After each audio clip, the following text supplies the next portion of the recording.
Friends, आज करने वाली हूँ मैं कुछ हार्वेस्टिंग। तो आज मैं आपको लिए चलती हूँ अपने घर के बाहर। जी हाँ, आप सभी सोच रहे होंगे कि घर के बाहर कौन सी मैंने ऐसी क्यारी बनाई है जहाँ से मैं हार्वेस्टिंग आखिर लेने वाली हूँ। तो फ्रेंड्स देखिए, ये मेरा घर है। आपको मेरा टेरेस गार्डन भी दिख रहा होगा, मेरी छत बगिया ये देखिए। तो फ्रेंड्स यहीं पर ये मेरे घर के बाहर जो छोटी सी क्यारी आप देख रहे हैं, जहाँ पर ये दो बड़े बड़े ये ट्री लगे हैं एरोकेरिया के। तो फ्रेंड्स ये ट्री भी मेरे छत बगिया में ही रखे हुए थे। जब ये प्लांटर बिल्कुल इन्होंने तोड़ दिया था तो उन्हें, इन दोनों को मैंने यहाँ पर जगह दे दी। अभी आप देख सकते हैं कितने विशाल आकार इन्होंने ले लिया है। तो यही ये छोटी सी क्यारी आप देख रहे हैं। तो यही क्यारी देखिए, ये लीची का पेड़ यहाँ पर मैंने लगाया है, ये नींबू है। हालांकि यहाँ पर धूप उतनी नहीं आती है मित्रों, लेकिन फिर भी यहाँ पर मैंने हल्दी की कुछ गांठें, मैंने यहाँ पर 2 या 3 गांठें मैंने यहाँ पर लगाई थी। और अभी आप देख सकते हैं फ्रेंड्स, ये मैंने थोड़ा ऊपर से निकाल ली थी। परसों मुझे दूध बनाने के लिए मुझे कच्ची हल्दी की ज़रूरत पड़ी, तो 2 बार लगभग मैं ऊपर से इसको काट करके इसमें से मैं हार्वेस्टिंग 2 गांठों की मैं ले चुकी हूँ। क्योंकि फ्रेंड्स मुझे दूध बनाने के लिए ये हल्दी की ज़रूरत पड़ी, तो ऊपर से मैंने थोड़ी सी काट करके मैंने अपने हस्बैंड को दी। मेरे हस्बैंड आजकल ये हल्दी को दूध बना करके उसमें गुड़ डाल करके बड़ा ही स्वादिष्ट दूध आजकल बना करके दे रहे हैं, और सभी बच्चे और हम सब मिल करके बहुत अच्छे से इसका आनंद ले रहे हैं। और सचमुच बहुत ही स्वादिष्ट ये बनता है कच्ची हल्दी से, और कच्ची हो चाहे सूखी हो, लेकिन कच्ची हल्दी का स्वाद सचमुच बहुत ही लाजवाब होता है और बहुत ही ये गुणों से भरपूर है। इस हल्दी के गुणों से कौन वाकिफ नहीं होगा फ्रेंड्स। इसमें इतने सारे ऐसे तत्व पाए जाते हैं जो कि हमारे शरीर को रोग प्रतिरोधक क्षमता जो होती है उसकी बहुत ज़्यादा बढ़ा देते हैं, और कोई भी रोग हमारे निकट तक फटक नहीं पाता है। और आजकल तो जब से कोविड के समय से तो हल्दी का इतना बहुतायत मात्रा में हम प्रयोग में ला रहे हैं। और कच्ची हल्दी तो सचमुच एंटीऑक्सीडेंट, एंटी फंगल और एंटीबायोटिक, ये तीनों तत्व इसमें मौजूद होते हैं फ्रेंड्स। और इसमें कौन सा ऐसा विटामिन है जो नहीं होगा। मैग्नीशियम इसमें है, पोटेशियम इसमें है, आयरन इसमें है, विटामिन सी इसमें पाया जाता है। तो फ्रेंड्स इसे आप ज़रूर लगाएं। अब बात आती है कि इसे कैसे स्थान पर लगाना चाहिए। फ्रेंड्स हल्दी एक ऐसा एक उपज है जो कि ठंड की जगह में भी हो जाती है। बहुत ज़्यादा धूप ये नहीं मांगती है फ्रेंड्स। मेरे यहाँ पर मैंने ये जब लगाई थी फ्रेंड्स, इसके बाद से मैंने इसमें एक दिन भी मैंने इसमें पानी नहीं दिया है फ्रेंड्स। ये एक्चुअली में जो मेरी वॉशिंग मशीन है, तो उसका ये जो पीछे ये नाली आपको दिखाई दे रही है, तो ये वॉशिंग मशीन का पानी यहाँ से आता है। तो फ्रेंड्स इसी पानी से ये नमी इसे मिलती रही है, और बस ये उसी से पानी यहाँ पर लेती रही। और फ्रेंड्स मैंने इसको लगाने के बाद एक दिन भी इसे पानी या खाद मैंने कुछ नहीं इसे दी है। और फ्रेंड्स यहाँ पर इतनी धूप भी नहीं आती है। दिन के 2 बजे के बाद की धूप थोड़ा बहुत यहाँ पर आती है। बस ये उसी से यहाँ पर इतनी अच्छे से उपज इसने दी है। अभी मैं आपको दिखाती रहती हूँ कितनी अच्छी उपज। और फ्रेंड्स अगर बिना मेहनत के इस तरह का फल अगर मिले तो सचमुच उत्साह दोगुना हो जाता है। फ्रेंड्स बात की जाए कि हम इसे कब लगाएं। फ्रेंड्स मई 15 के बाद आप कभी भी इसकी बुवाई कर सकते हैं। फ्रेंड्स मैंने ये इतनी छोटी छोटी सी 3 गांठें मैंने ली थी और उनको मैंने यहाँ पर बीजा था। ये देखिए कितनी बेहतरीन इसकी बढ़त हुई है। तो ये गांठें लेकर के मैंने यहाँ पर बीज इसे दिया था। उसके बाद फ्रेंड्स मैंने इसको मिट्टी चढ़ाना आवश्यक होता है। फ्रेंड्स मिट्टी चढ़ाने से आपका आशय ये है कि जब आपको इस हल्दी में आपको नीचे गांठें बननी शुरू हो जाती है नवंबर में, मई में आप इसकी बुवाई करेंगे, नवंबर में इसमें गांठें बननी शुरू हो जाएंगी और इसके पत्तों की बढ़त शुरू हो जाती है। तो उसके बाद फ्रेंड्स आप इसमें मिट्टी अवश्य चढ़ाएं। मिट्टी चढ़ाने से ये मतलब है कि बाहर को इसके गांठें हमें दिखनी चालू हो जाती हैं, तो उनको हमें ढकना ज़रूरी है जिससे कि बीज और अत्यधिक बढ़ें।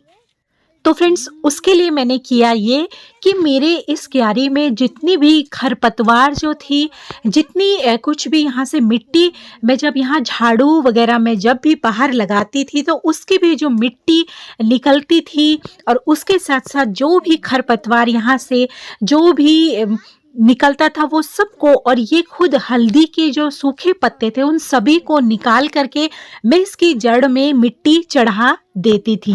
जितना खरपतवार निकलता था मैं इसकी जड़ में चढ़ा देती थी। तो पत्तियों की खाद भी बहुत ही फायदेमंद होती है और मिट्टी चढ़ाना बहुत आवश्यक है। मिट्टी अगर आप चढ़ाएंगे तो उसी तरीके से उस हल्दी की बढ़त होगी और उसी तरीके से उसका नीचे कंद बनता है फ्रेंड्स। और फ्रेंड्स सबसे अच्छी बात इसकी ये है कि ये ठंड वाली जगह में भी उगाई जा सकती है, जहाँ पर बहुत अत्यधिक धूप ना आती हो, ऐसी जगह में भी इसे आसानी से लगाया जा सकता है। तो ज़रूर आप फ्रेंड्स इसे लगाएं और इस अपने घर की हल्दी का आनंद लें। फ्रेंड्स इसके लिए आप इसे गमले में भी लगा सकते हैं। गमले में लगाने के लिए आप कम से कम 14 से 16 इंच का गमला अवश्य लें फ्रेंड्स। तो इस तरीके से फ्रेंड्स एक बार मैं अब इसका एक्सपीरियंस मैं अपनी छत बगिया में भी अवश्य लूँगी कि मैं इसे छत बगिया में भी लगाकर देखूँगी और यहाँ पर भी मैं लगाऊँगी।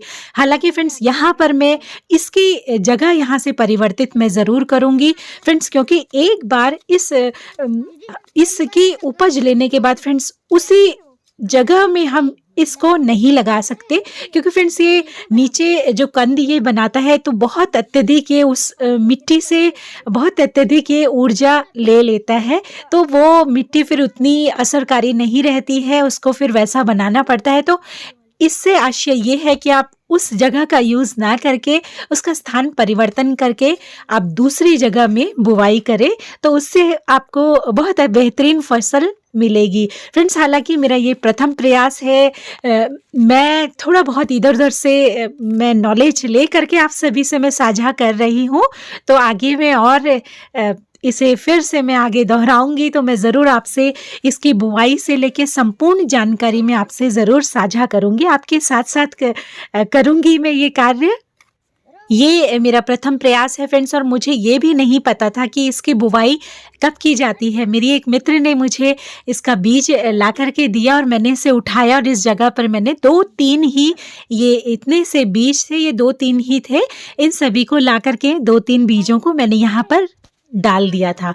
उसके बाद फ्रेंड्स मैंने यहाँ पर देखा तक नहीं, बस ये है कि जब मिट्टी से ऊपर से इसकी गांठें, जब नवंबर में इसकी गांठें ऊपर से निकलने लगी, बाहर को दिखाई देने लगी, तो मुझे लगा इसमें मिट्टी चढ़ाना आवश्यक है। क्योंकि फ्रेंड्स मैंने आलू की पिछले वर्ष मैंने आलू थोड़ा बहुत लगाया था, तो मुझे पहले भी मैंने आलू लगाया है, तो मुझे ये पता है कि मिट्टी चढ़ानी पड़ती है। जो कंद वाले जो फल होते हैं, सब्जियां होती हैं, तो इनमें मिट्टी अवश्य चढ़ानी चाहिए, तभी इनका जो कंद होता है उनका विकास बहुत अच्छी तरीके से होता है।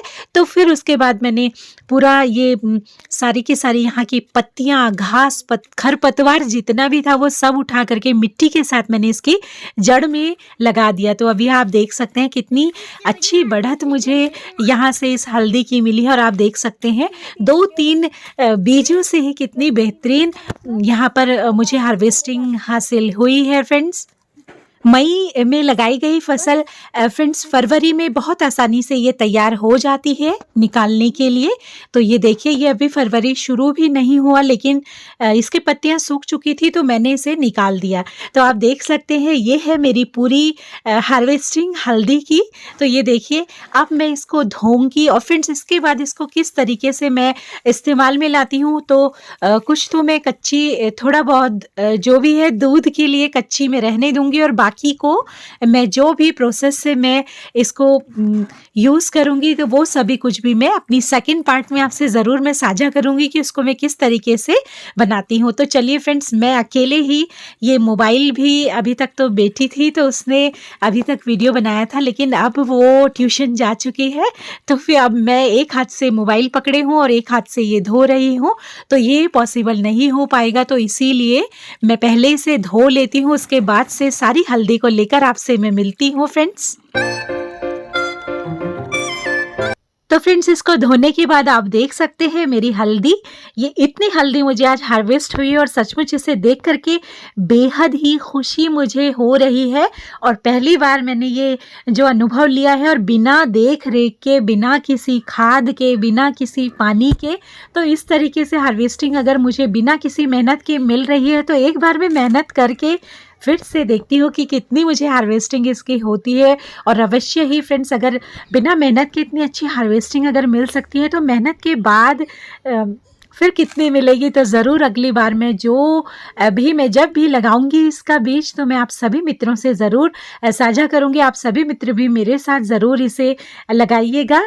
फ्रेंड्स जैसा कि मैंने आप सभी से साझा किया कि मैंने बिना पानी इसे बिल्कुल एक दिन भी पानी नहीं दिया, लेकिन फ्रेंड्स मेरी उस जगह में नमी बरकरार थी क्योंकि वहाँ से वो नाली में जो है वो पानी आता था, तो ये ज़मीन नीचे से ऑब्जॉर्ब करती थी पानी, तो जिसकी वजह से उसमें पानी की कमी अपने आप ही पूरी होती रही। लेकिन फ्रेंड्स जब कभी आप इसकी फसल को लगाएं और ऐसी जगह पर आप लगा रहे हैं कहीं पर भी, तो जहाँ पर कि पानी अगर आप नहीं देंगे इसे तो उससे आपकी फसल को नुकसान पहुंचेगा। तो इसके लिए आप ये करें कि अगर फ्रेंड्स बरसात अक्टूबर में अगर पानी नहीं बरसता है तो उसमें आप फिर इसे 20-22 दिन के अंतराल में आप ज़रूर इसकी सिंचाई करें।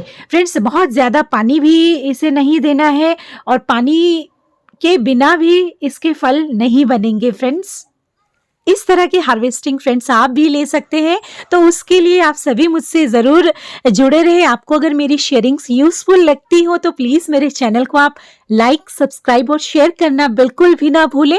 मुझे आपकी सपोर्ट की बहुत ज़्यादा आवश्यकता है फ्रेंड्स। प्लीज़ मेरे चैनल को ज़रूर आप लाइक करें और इस बेल आइकन को तो ज़रूर आप प्रेस कर दें ताकि मेरी आने वाली नोटिफिकेशंस आपके पास बिल्कुल समय पर पहुँचे। एक नई शेयरिंग के साथ आपसे पुनः मुलाकात होगी फ्रेंड्स। तब तक के लिए नमस्कार और धन्यवाद आप सभी का।